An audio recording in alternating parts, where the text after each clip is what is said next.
일어나 함께 가는 행복, 이런 제목으로 함께 말씀을 전합니다. 가정의 달에는 5월 21일 부부의 날이 있습니다. 둘이 하나 되는 것이 부부이기에 2007년에 국가기념일로 제정했습니다. 성경은 부부관계를 중요하게 여깁니다. 어찌 보면 자녀관계보다 부부관계를 더 중요하게 다루고 있어요. 부부관계는 단순히 함께 사는 것 그 이상입니다. 하나님께서 아담과 하와를 만들어 이제 부부의 관계를 맺어 주셨어요. 우리들에게도 혼자 사는 것이 좋지 못해서 지금의 배필들을 주신 겁니다. 그래서 가정은 인간의 작품이 아니라 하나님의 작품입니다. 두 사람 만남 가운데 이루어지는 결혼은 한 몸이 되는 행복이고 서로 돕는 복이고 사랑하고 존경하는 생활의 시작입니다. 사랑하고 존경할 대상이 있다는 것, 큰 기쁨이고 복입니다. 서로를 기쁘고 행복하게 해줄 수 있을 뿐만 아니라 성공하게 해주는 겁니다. 그래서 남편의 사랑받는 아내는 누구든지 존중해주고 아내의 존중받는 남편은 어디에서나 인정을 받는 겁니다. 아가서는 단순한 사랑의 노래가 아니라 하나님이 꿈꾸시는 가정의 이야기입니다. 그리고 하나님 언약 안에서 부부관계를 보여주고 있는 겁니다. 여기에서 보면요, 서로를 향한 따뜻한 시선이 있고 서로를 향한 존중이 있고 서로를 기다려주는 인내가 있습니다. 이것이 하나님이 원하시는 부부의 모습이고 가정의 모습입니다. 가정은 돈으로 유지되지 않고 큰 집 크기로 유지되지 않고 좋은 환경으로만 세워지지 않습니다. 가정은 사랑으로 유지되고 세워져야 행복의 보금자리가 되는 겁니다. 사랑이 식으면 큰 집도 차가워지고 사랑이 있으면 작은 집도 천국이 되는 겁니다. 성도 여러분의 가정에 남편과 아내로 더 나아가 예수님으로 사랑이 있고 행복하시기를 주의 이름으로 축원합니다. 아가서는 솔로몬이 지은 사랑의 노래입니다. 이 아가란 노래 중의 노래, 가장 아름다운 노래라는 뜻입니다. 아가서는 육신의 눈으로 보면 솔로몬과 술람이 여인의 연애 소설과 같아요. 그런데 영적으로 보면 신랑이신 예수님과 신부된 성도들의 사랑을 표현한 노래입니다. 신부된 우리와 신랑된 예수님과의 바로 관계를 잘 가르쳐주고 있어요. 술라미는 까맣고 보잘것없는 시골 처녀였습니다. 백광목궁에 살고 있는 솔로몬과는 전혀 어울리지 않는 사람이었어요. 그러나 솔로몬은 술라미를 향해 야가서 1장 14절에 보면 나의 사랑하는 자는 내게 엔게디 포도원의 고벨화 송이로구나. 고벨화, 화장품으로 사용하던 향기로운 꽃입니다. 그리고 야가서 2장 2절에 보면 여자 중에 내 사랑은 가시나무 가운데 백합화 같구나. 그 솔로몬 눈에는 검은 술라미가 백합처럼 희게 보이는 겁니다. 까맣고 보잘것없는 시골 처녀 술라미, 솔로몬은 세상에서 가장 아름다운 연으로 바라보고 있는 거예요. 이것은요, 하나님도 아름답지 못한 우리들, 죄악의 세상으로 더럽혀진 우리들, 그 우리들을 세상에서 가장 아름답다고 사랑한다고 말씀하고 있는 겁니다. 가장 따뜻하고 아름다운 말로 나의 누이, 나의 신부, 나의 사랑, 나의 비둘기, 나의 완전한 자라고 부르고 있는 겁니다. 성도 여러분, 예수님이 우리에게 나의 사랑, 나의 어여쁜 자라고 부르고 계십니다. 이 부름에 그 주님의 뜨거운 사랑을 느끼고 우리는 반응을 해야 됩니다. 하나님의 그 깊은 사랑과 십자가의 은혜를 깨달아야 되는 겁니다. 그러나 오늘 많은 성도가 세상 것과 현대 문명의 마음을 빼앗기고 있습니다. 눈에 보이는 걸 따라가고 세상 유혹을 쫓아갑니다. 핸드폰과 세상 유혹에 익숙해져서 말씀과 예배와 기도에 집중하지 못합니다. 현대 문명 문화에 다 빠져서 천국에는 관심도 없고 오로지 이 땅에서 잘 먹고 잘 사는 데만 그냥 관심을 갖고 있어요.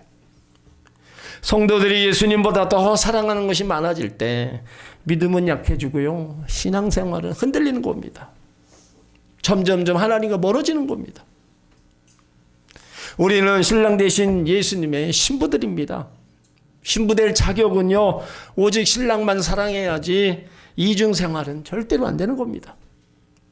하나님의 은혜를 받고 사랑을 받은 신부답게 신랑 대신 예수님을 사랑하면서 잘 따라가시길 바랍니다. 예수님은 우리를 너무 사랑하셔서 나의 사랑, 나의 옷본자라고 부르시는 거예요. 이 예수님의 사랑의 부르심에 실망시키지 말고 사랑으로 우리가 응답하며 잘 따라가야 되는 겁니다. 술라미 여인은요, 내가 사랑함으로 병이 낫도다 말합니다.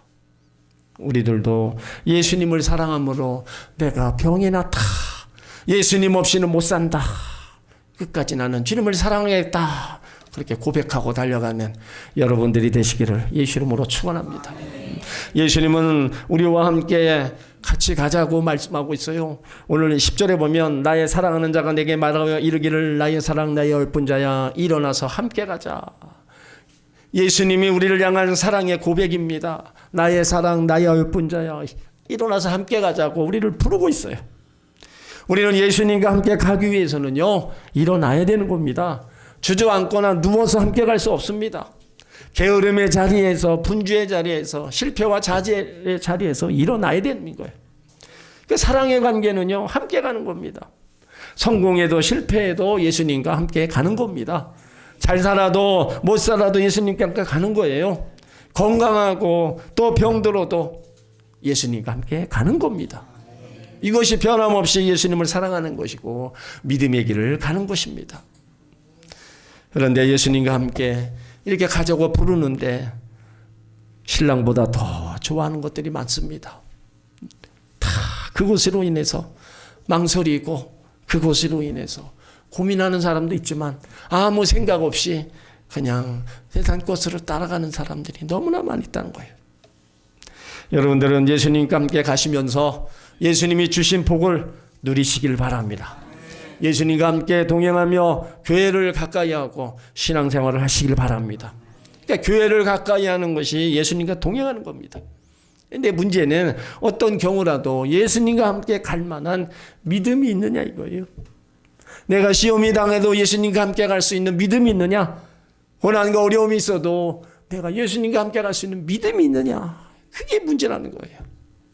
그 믿음이 없으니까 우리는 자꾸 하나님 사랑도 모르고 예수님의 나를 위해서 행하신 일도 모르고 자꾸 바깥으로 나가는 겁니다. 그래서 우리는요, 구원받는 믿음에서 그치면 안 됩니다. 내 믿음이 계속 말씀과 기도하면서 자라야 되고요. 그 믿음이 세상에서 당하는 환난과 역경을 이겨나가는 믿음이 되어야 되고 끝까지 주님을 따라가는 믿음의 성도가 되어야 되는 겁니다. 여러분 모두가 다 믿음 없는 자가 아니라 믿음 있는 성도가 되어서 주님 앞에 사는 그날까지 신앙의 길을 잘 가시기를 예수 이름으로 축원합니다. 오늘 신랑이 신부에게 일어나 함께 가자 하는 데가 어디입니까? 자신의 포도원이에요. 솔로몬은 술라미 여인을 자신의 포도원에 초대하고 있는 겁니다. 오늘 포도원의 모습이 12절 13절에 있습니다. 주변에는 꽃이 피고 새에 노래할 때가 이르렀는데 반구의 소리가 우리 땅에 들리는구나. 무화과 나무에는 푸른 열매가 익었고 포도나무는 꽃이 피어 향기를 토하는구나. 포도원은 무화과 나무에 푸른 열매가 익었고 포도나무는 꽃이 피어 향기를 토하는 것입니다.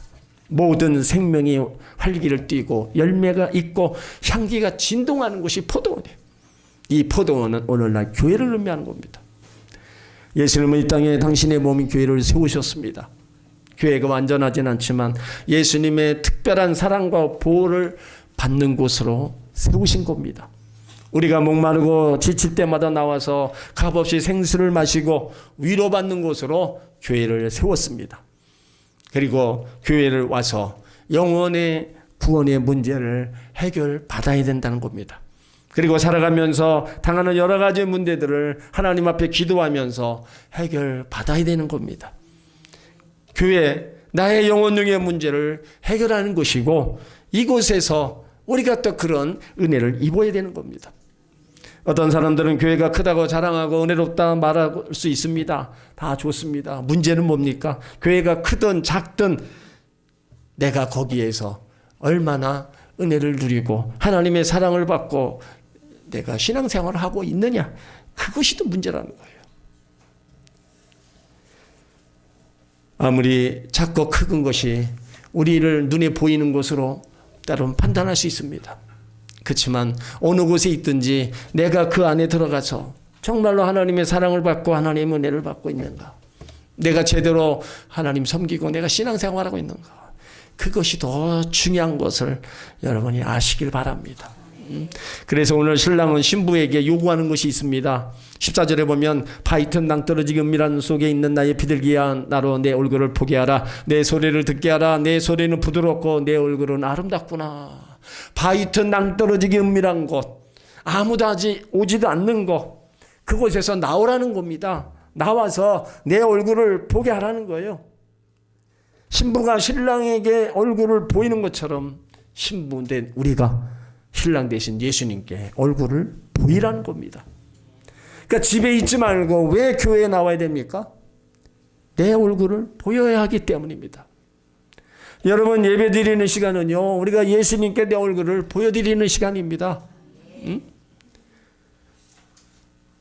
예배는 하나님께 자신의 얼굴을 보여드리는 시간이기 때문에 빠지지 말아야 되는 겁니다. 그리고 예배 자리에서 나의 소리가 예수님께 들리게 해야 된다는 거예요. 예수님이 듣기 원하는 소리는요, 찬양 소리, 기도 소리, 말씀 있는 소리, 회개의 소리, 복음 전하는 전도의 소리를 듣기를 원하시는 겁니다. 그래서 하나님의 자녀는 교회에 나와서 신앙생활하고 믿음의 으로 달려가야 되는 거예요. 여세 동안 세상에 나가서 열심히 나에게 주어진 일을 하다가 주일을 맞이해서 하나님 앞에 와서 하나님 좋았습니다. 그리고 나의 그 아름다운 목소리로 하나님을 찬양하고 하나님을 예배하는 겁니다. 신랑이 신부의 얼굴을 그렇게 보기를 원하는 것처럼 예수님은 우리들의 아름다운 얼굴을 그렇게 보기를 원하시는 거예요. 여러분들이 하나님의 성전에 와서 여러분들의 아름다운 모습을 하나님께 보여드리기 바랍니다. 여러분들은 아름다운 입술로 하나님을 더 찬양하시길 바랍니다. 그런데 우리는 예수님과 함께하지 못하는 많은 이유가 있어요. 예수님과 함께하지 못하는 그거를 오늘 작은 여우라고 얘기하고 있습니다. 15절에 보면 우리를 위하여 여우 곧 포도원을 허는 작은 여우를 잡으라. 우리 포도원에 꽃이 피었음이니라. 발라시트에 있는 데는요, 여우들이 많습니다. 특히 포도원에 꽃 필 시기가 되면 여우가 땅을 파고 들어와서 포도원에 몰래 들어갑니다. 나무의 뿌리를 갉아먹고 줄기를 다 뜯어버려서 포도원을 엉망으로 만들어버리는 거예요. 그 포도원은 교회를 상징하고 포도원을 허는 작은 여우는 사탄을 상징합니다.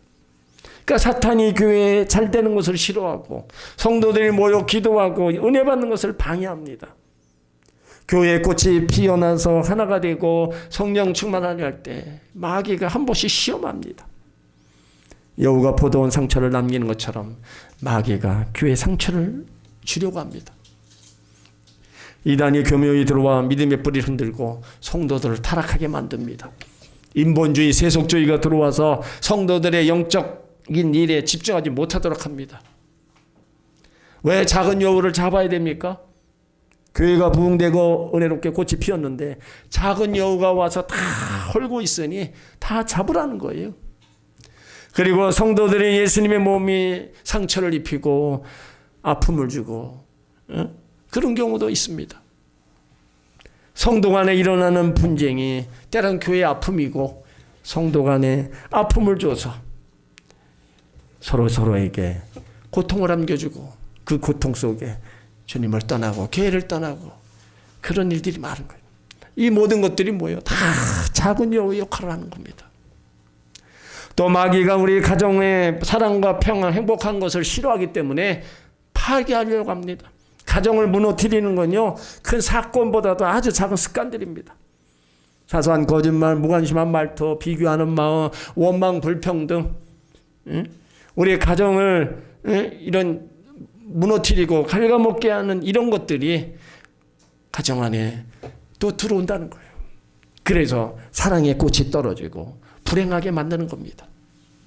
그러므로 우리 가정을 갈아먹는 작은 여우가 무엇인지 점검하고 이 작은 여우들을 몰아내시길 바랍니다. 그리고 마귀는 우리 마음속에 작은 여우를 많이 심어주어 파괴하려고 합니다. 우리 마음속에 은밀하게 들어오는 작은 여우는 부정적인 말과 생각입니다. 사람이란 종일 자기가 생각하고 말하는 것을 이루려는 겁니다. 그런데 생각과 말은요, 지극히 적은 것 같지만 우리의 운명을 좌우하는 무서운 결과를 가져옵니다.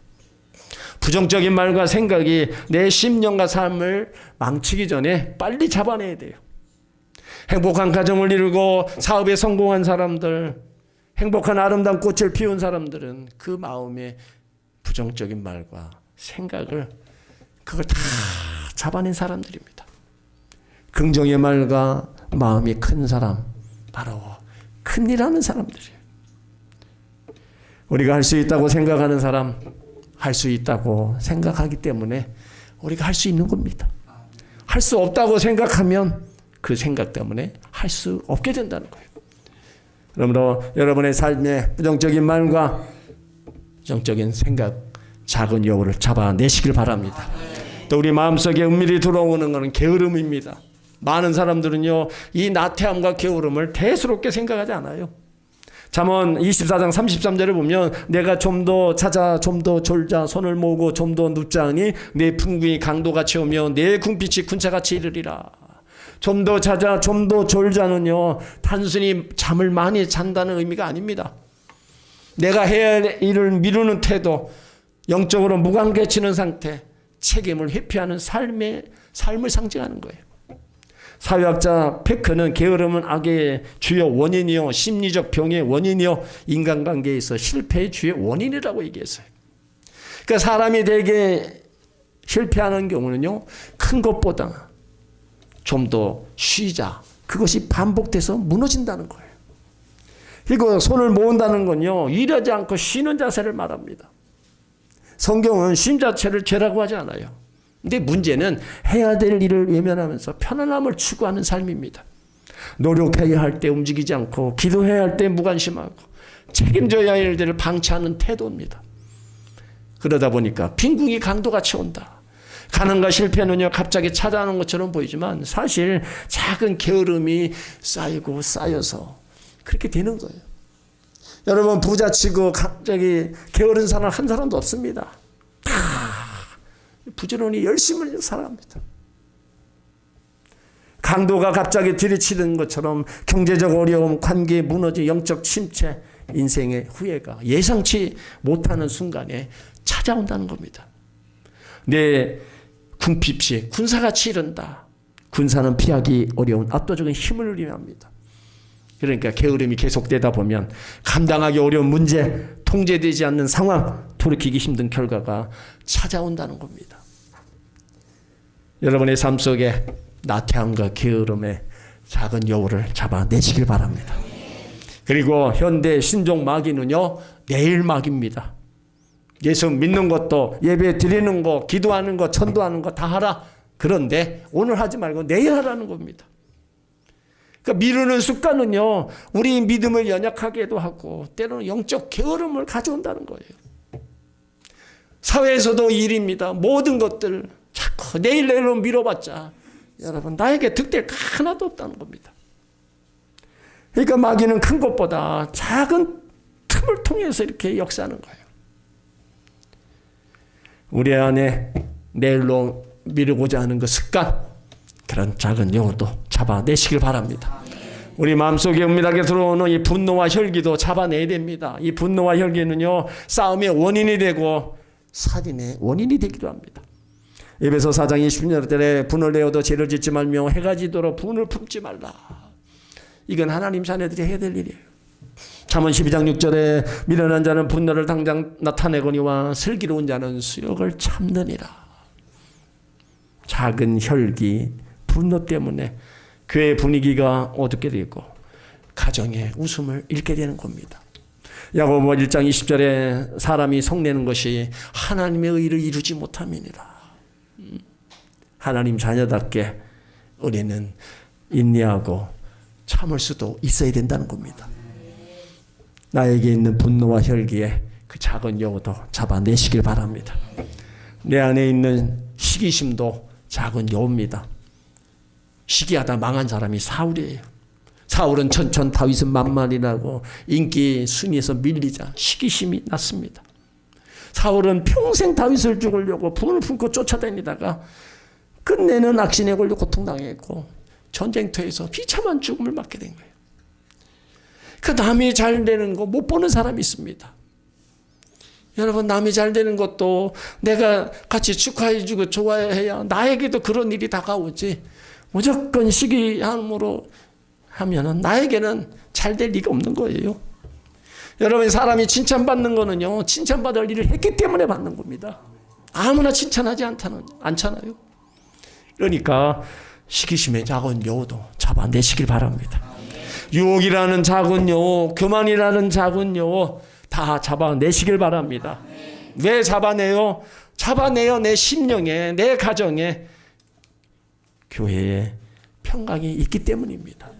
그곳에 바로 아름다운 꽃이 피고 행복의 삶이 이어지기 때문이라는 거예요. 여러분, 작다고 해서 가볍게 여기면 안 됩니다. 작은 여우 내 마음속에 있고 가정에 있고 교회에도 있을 수 있습니다. 사탄은요, 큰 것 들고 와서 시험하지 않고 항상 작은 것 통해서 역사하는 거예요. 자, 그렇다면 어떻게 잡아요? 여러분, 여우는 바우팀 그 굴 속에 살기 때문에 잡기가 어려워요. 잡는 방법 하나는요, 입구에 불을 피워놓고 나서 연기를 안으로 들어가게 하는 거예요. 그러면 여우가 참다 못하다 나옵니다. 그때 잡는 거예요.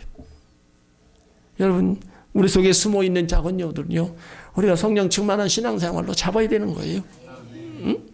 성령 충만한 신앙생활로 작은 여우를 잡아야 우리 교회와 가정과 우리 심령에 아름다운 꽃이 피고 우리가 행복하게 살 수 있는 겁니다. 또 작은 여우를 잡으라는 거는요, 꽃피는 봄날을 제대로 관리하라는 거예요. 꽃피고 새가 노래하는 인생의 계절, 성공하고 출세하고 잘 나갈 때 그것을 잘 관리하라는 겁니다. 사람들은요, 무엇인가 잘 나갈 때 그때 조심해야 돼요. 그래서 선줄로 생각하는 자는 넘어질까 조심하라고 했어요. 무엇이든지 있을 때, 건강 있고 재산 있고 믿음 있고 행복이 있을 때 잘 지켜야 된다는 겁니다. 가난할 때보다 돈 벌었을 때, 실패했을 때보다 성공했을 때, 낮아졌을 때보다도 높아졌을 때를 다 관리를 잘해야 돼요. 성공도 잘못 관리하면 실패가 되고, 실패도 잘 관리하면 성공이 될 수 있습니다. 있을 때, 성공했을 때 잘 관리하시기를 예수 이름으로 축원합니다. 오늘 16절은 나의 사랑하는 자는 내게 속하였구나, 나는 그에게 속하였구나, 그가 백합밭 가운데 양떼를 먹이는구나. 예수님이 우리 안에, 우리가 예수님 안에 속했다는 겁니다. 그 예수님이 백합밭 가운데 양떼를 먹이는 목자가 되신다는 거예요. 양들을 쉴만한 물과 푸른 초장으로 인도하시면서 그들의 삶에 은혜를 더하여 주신다는 겁니다.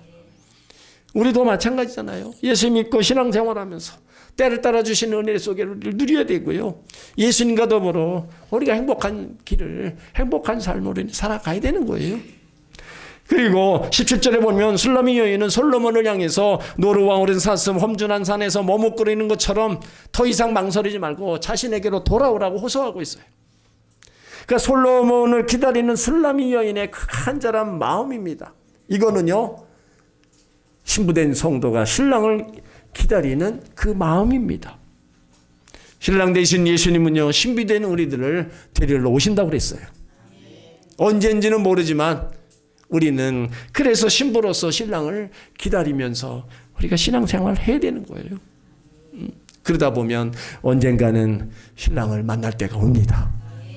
그러니까 우리가 해야 될 일이 뭐예요? 포도원인 교회에서 신앙생활을 잘 하다가 다시 오시는 신랑 되신 예수님을 만나는 겁니다. 그때가 언제인지 모르지만 반드시 신랑은 신부를 데리러 오시는 거예요.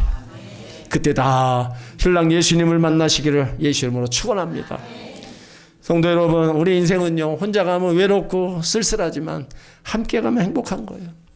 그래서 하나님께서 나에게 주신 배필과 함께 가야 되고요, 사랑하는 가족과 함께 가야 행복한 겁니다.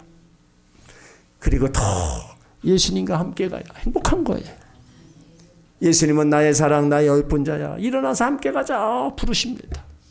우리의 얼굴도 보고 싶다 그러고 우리의 소리도 듣고 싶다 말하고 있어요. 이런 예수님의 사랑에 꼭 반응하시길 바랍니다. 예수님과 멀어져 있다면 더 가까이 하시길 바랍니다. 예수님과 동행하며 살아갈 때 삶과 가정의 신앙생활에 포도원의 열매처럼 열매가 풍성할 겁니다. 그리고 다시 오실 신랑 예수님마저를 준비하면서 신앙의 길, 믿음의 길을 가시기 바랍니다. 그리하면 아름다운 향기가 가득하고 행복한 삶의 열매가 맺히고 예수님을 만나게 될 줄 믿습니다. 성도 여러분의 삶과 가정과 범사에 예수님으로 꼽히고 열매 맺어 풍성하시고 행복하시기를 예수 이름으로 축원합니다. 아멘.